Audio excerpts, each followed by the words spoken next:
Alors c'est ma pause déjeuner, donc je vais en profiter pour avaler un thé et dénouer quelques tensions dans le dos parce que je sens que j'en ai vraiment besoin. Un bon petit thé au citron et un petit sandwich et ça fera l'affaire. Alors pour le dos, je vais utiliser le réformeur. Donc le réformeur, ça va me permettre d'étirer toute la chaîne postérieure, donc le bas du dos, l'arrière des jambes. Donc je commence par les cercles de jambes. Donc dans cet exercice, je vais aujourd'hui décoller toute ma colonne. Ça va me permettre de décompresser les disques qui peuvent pincer le nerf sciatique et ça va vraiment soulager les tensions qu'on peut avoir dans la zone lombaire. Et puis avec les cercles, eh bien, on va ouvrir les hanches et ça va accentuer l'étirement du bas du dos. C'est vraiment très très agréable. En même temps, eh bien, dans cet exercice, on va renforcer les adducteurs, on va assouplir les hanches et c'est ce que je recommande vraiment pour les personnes qui souffrent de cette zone-là, au niveau des hanches et puis au niveau du bas du dos.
Et je termine un dernier cercle et j'enchaîne sur les grenouilles. Donc les grenouilles, c'est un exercice qui renforce les abdos un peu plus intensément, puisque dans cet exercice, on stabilise vraiment le bassin avec la sangle abdominale et on renforce un petit peu plus les adducteurs.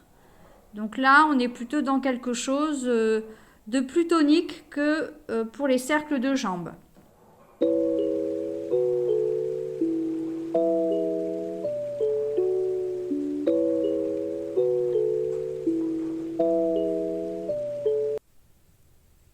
J'utilise ensuite le Swiss Ball et je commence avec le Swiss Ball par le Spine Twist.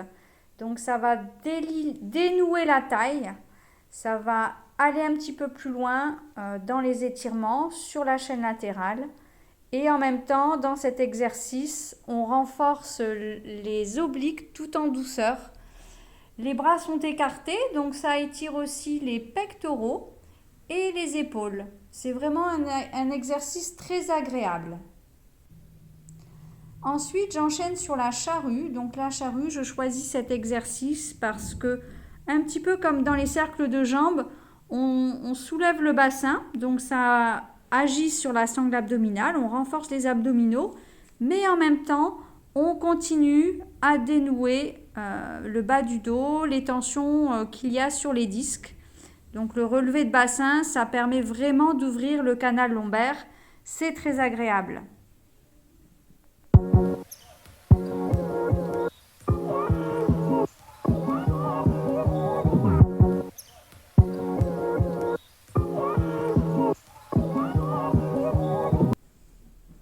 Puis les lancers de ballon. Donc dans les lancers de ballon, on cible les abdominaux.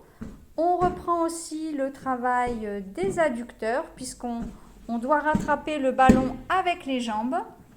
Donc ça permet aussi de travailler tout ce qui est la dextérité, la proprioception et puis les réflexes. Il ne faut pas se louper le ballon.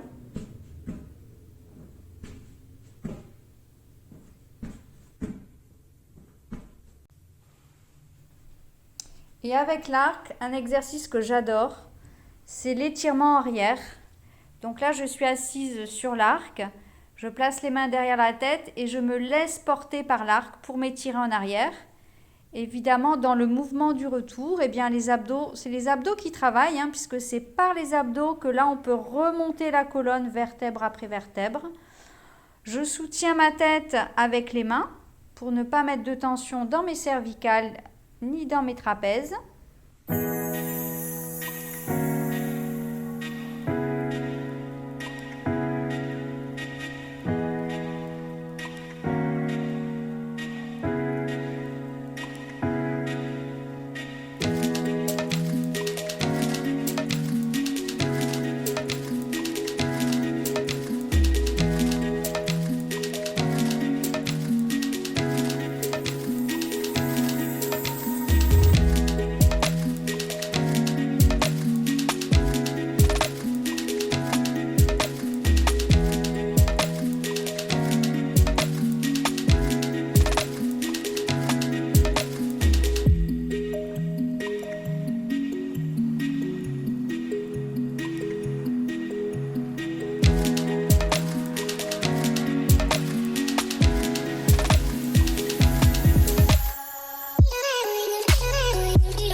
Et pour finir en beauté, eh bien quoi de mieux que de renforcer les obliques avec l'arc, où là c'est un peu plus intense, parce qu'en plus du grand droit qui travaille, eh bien on renforce toute la chaîne latérale. Et ça s'appelle le criss-cross, cet exercice où le coude et les genoux opposés viennent se toucher. Et la cerise sur le gâteau, un étirement très agréable avec l'arc, où là on allonge les jambes et on étire en arrière.